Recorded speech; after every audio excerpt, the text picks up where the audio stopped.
So yesterday there was a lot of talk about a new Sly Cooper game. And I think that this led a lot of people to feel like, okay, cool. I guess Sucker Punch is maybe also working on a Sly Cooper game. But this rumor was almost immediately shut down by, I would say, what is the most reliable industry insider around, basically letting us know, no, there is no Sly Cooper game. Sucker Punch is not working on a Sly Cooper game. Sucker Punch is working on a Ghost of Tsushima sequel. Now, if you're wondering where this info comes from, well, there's an article here from Push Square, and it says, speculation of a second game in production at Ghost of Tsushima Studio Sucker Punch Productions, tied to the late Sly Cooper series, has been doing the rounds this weekend, but none of it's actually true. Alongside a presumed follow-up to the developer's Samurai hit, Jeff Grubb and Giant Bomb suggested the team may have another title in the works, though it wasn't based on discussions with sources.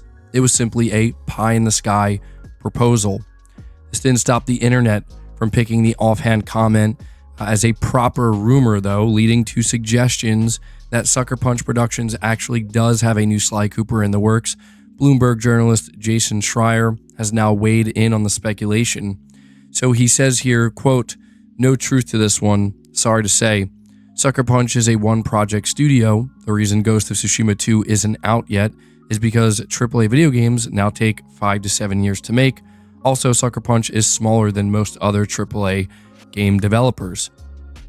And so I actually am pretty grateful that Jason Schreier shut this down so quickly, because I did watch the video where Jeff Grubb talked about this, and people definitely took what he said, I don't want to say out of context, but they seemingly misunderstood what he was saying. I watched it, and it seemed pretty clear to me that Jeff Grubb was communicating it was speculation, pie in the sky. I will say, though, the one thing Jeff did say in that video that I could kind of understand why some people would run with this and think, oh, maybe there is hope for a Sly Cooper game, is he said there were like rumors. He alluded to there being, discussions and rumors of a Sly Cooper game. And I think that's what caught people off guard, because there actually haven't been any rumors about a Sly Cooper game in years, actually. The last time there was a proper rumor and, conversations about a new Sly Cooper game circulated was in July of 2022. And there was actually a blog post that Sucker Punch put out celebrating their 25th anniversary. And in this blog post, they say, "We know many people still play these games even today," referring to their older games. But they made it clear that, with our focus on our current project, we have no plans to revisit Infamous or Sly Cooper right now, and no other studio is currently working on projects related to those franchises either. Now, obviously, that was a few years ago. Things could have changed, but still, there just haven't been any rumors. So I think people heard that and they thought, oh, okay, well, I guess there is maybe some kind of Sly Cooper game in the works. But Jason Schreier confirms that no, Ghost of Tsushima is the game that Sucker Punch is working on, which shouldn't surprise anybody. And he also reminds people that, big AAA video game development takes 5 to 7 years these days. And he also says that, look, Sucker Punch really isn't a multi-project studio. So for me, I'm actually happy about this, because I'll be totally real with everybody, and sorry for anybody who is a big Sly Cooper fan. I would have actually been quite disappointed if the next big reveal from Sucker Punch was Sly Cooper and not a proper Ghost of Tsushima sequel. Ghost of Tsushima is one of my favorite games of all time, so obviously I'm going to hope for that over anything else. But this rumor, again, it kind of caught fire. Saw a lot of people talking about it on the internet, and Jason Schreier chimed in. But we also have another interesting rumor where, we're not really getting any new information as of the time of this recording on this rumor, but it's certainly interesting. This is being reported by Push Square. They say an unexpected rumor has surfaced this weekend regarding the possibility of a Lego-themed Horizon game. In truth, the speculation is vague, and it's not clear at this stage whether the collaboration involves a full-blown PS5 title or some kind of physical set, similar to the one featuring the tall neck, which sold out last year. In the aftermath of the discussions on social media, Insider Gaming's generally reliable, I would say he's more than generally reliable, Tom Henderson, not so subtly hinted an announcement is on the horizon. Perhaps showing some self-awareness, he added, "I'm not particularly fond of the I know something and you don't obligatory vague insider BS, but from what I know, there is a LEGO Horizon trailer that's ready to go." However, he didn't clarify whether or not this is for, like, again, a LEGO Horizon themed game or some kind of set.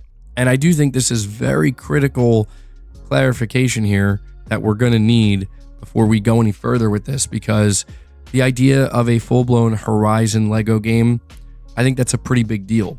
I don't know if that is something I would necessarily be that excited about, but I think there would certainly be people excited about that. It's a whole nother game. So I do think that would be a very big deal, even for people who aren't that interested in it. It's like, okay, that's one of the games that Sony's going to reveal at this rumored upcoming showcase. However, I think it's the exact opposite. If we are talking about a LEGO set, man, I'm not saying that in and of itself would be disappointing. I think that's fine. I think anybody who's a fan of LEGO and who was a fan of that tall neck collaboration with LEGO, I think they would be excited for this. But just the idea that at one point people were thinking like, oh, is there some kind of trailer for a Horizon LEGO themed game that's coming out? Just to find out, like, no, it's for a LEGO set. Yeah, that would be a very different expectation, certainly. So just wanted to let you guys know about this. I would definitely take this one with a big pinch of salt.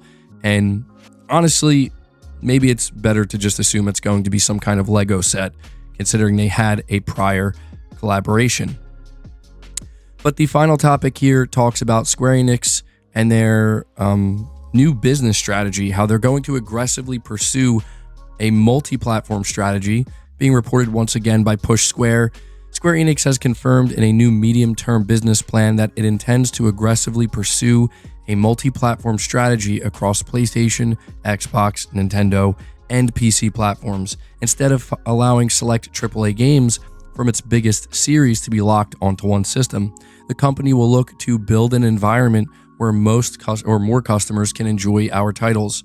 It then goes on to say the publisher will strive to maximize the acquisition of new users when launching a title, and that of recurring users after stating management of game operation. It's all based on a plan incorporating 4 pillars: new initiatives for stability, enhancing productivity, and diversifying earnings opportunities, and a balance between shareholder return and growth investment.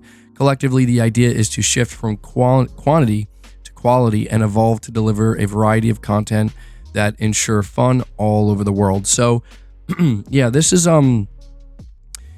something that is making the rounds, and it's hard to say what this means for the future of, the collaboration between Square Enix and PlayStation, right? We know that the past few big Final Fantasy games have been PlayStation exclusives, and there's been a lot of talk about whether or not these games succeeded sales-wise.